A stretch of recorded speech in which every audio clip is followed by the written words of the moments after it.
교사들의 이야기를 좀 더 솔직하게 전할게요. 구독과 좋아요, 댓글 부탁드립니다.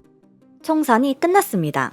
총선의 결과로 야당이 승리하고 여당이 폭망했는데요. 무엇보다 가장 큰 결과는 노동자들의 권리를 외치던 녹색정의당이 완전히 사라졌습니다. 핵 망했다고 할 수 있죠. 정당이 국회의석을 차지하지 못했다는 것은 이 정당은 국민들로부터 필요가 없어졌다는 건데요. 학교 안 비정규직들의 역사를 보면 그 이유를 찾을 수 있습니다. 18대에서 22대 국회의 정의당 의석수와 학교 안 비정규직들의 이야기를 연관시켜서 말해볼게요. 18대 민주노동당 5석. 학교에도 주 5일제가 들어오던 시기인데요. 당시 비정규직들의 처우는 정말 열악했습니다. 2년 이상 학교가 고용을 하면 무기계약직으로 전환이 되기 때문에 23개월 계약하고 한 달 쉬고 다시 23개월짜리 비정규직 계약을 했죠. 남들 다 받는 수당 상여금 등 그런 것 자체가 없었습니다. 그리고 재계약으로 약점 잡혀서 교무실 허드렛일, 교장 심부름 등 본연의 업무 외의 일이 더 많아 보였죠. 그리고 임금은 최저임금 수준이고요. 꼬우면 시험 쳐서 공무원 하라는 분위기에 눌려 이런 상황을 당연하게 받아들였습니다. 이런 그들에게 노동자의 권리를 외쳐줄 사람이 필요하면서 정의당의 전신인 민주노동당이 국회에 5석을 확보하게 됩니다. 19대 통합진보당 13석.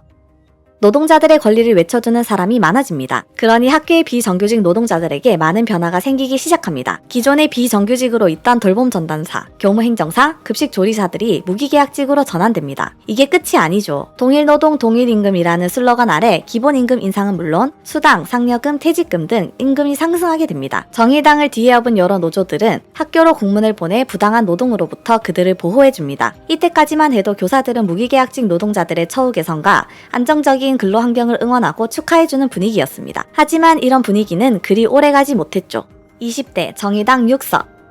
노동운동에 심취해버린 걸까요? 무기계약직이 되었는데도 자신들의 비정규직 노동자라면서 피해자 코스프레를 시전합니다. 4시간 일하다가 퇴근하는 돌봄 전담사들은 30분 휴식을 달라고 합니다. 돌봄 전담사와 조리사들은 아이들을 내팽겨치고 파업에 참여합니다. 돌봄과 급식이 안 되니 피해는 아이들과 학부모가 받습니다. 노조에서 교육받고 왔는지 노동법을 들먹이면서 본인의 권리만 주장합니다. 학교 측이 실수를 하면 노조와 함께 소송까지 불사합니다. 그들의 행동에 교사는 물론이고 학부모들도 피로가 누적이 되면서 이러한 노동자들의 권리 주장에 선입견이 생겨버립니다. 21대 정의당 6석. 정의당은 기적처럼 6석을 유지하게 됩니다. 마지막 기회가 되었는데요. 달라진 건 없었습니다. 기존의 비정규직 근로자들은 무기계약직에서 교육공무직으로 명칭이 변경되었습니다. 처우도 충분할 만큼 개선되었고요. 하지만 정의당은 새로운 방향을 찾지 않았죠. 기존처럼 처우를 더 개선하라는 정쟁과 파업만을 일삼습니다. 국민들은 이미 등 돌린 지 오래였고 교육공무직들조차 이런 파업에 불참하기 시작합니다. 그도 그럴 것이 교육공무직의 임금이 교사 수준이 되어야 한다고 파업을 했으니깐요. 처음엔 불쌍했던 그들이 이제는 그저 자신의 이익에 눈이 먼 괴물로 보여 혐오스럽기까지 했습니다. 저는 이때 정의당이 어쩌면 사라질 수도 있겠다는 생각까지 하게 됩니다. 학교를 작은 사회라고 보았을 때 정의당의 활동을 필요로 하는 사람은 찾아보기 힘드니깐요. 하지만 정의당의 오만과 독선은 계속되었습니다. 22대 정의당 0석.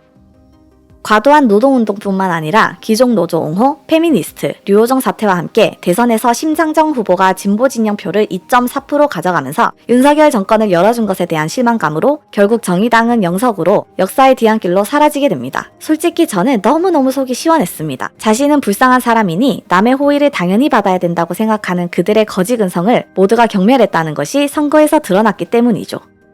항상 학교는 사회의 축소판 같다고 생각하는데요. 교내 비정규직 노동자들의 권리가 높아질 필요가 있다는 인식이 생기니까 사회적으로도 그렇게 생각하는지 정의당이 등장하였고 노동자들의 권리가 높아졌습니다. 그리고 노동자의 잘못된 파업으로 반감을 사게 되니 정의당이 사라졌습니다. 참으로 신기할 따름입니다. 다음번에도 솔직한 생각을 가지고 돌아오겠습니다. 감사합니다.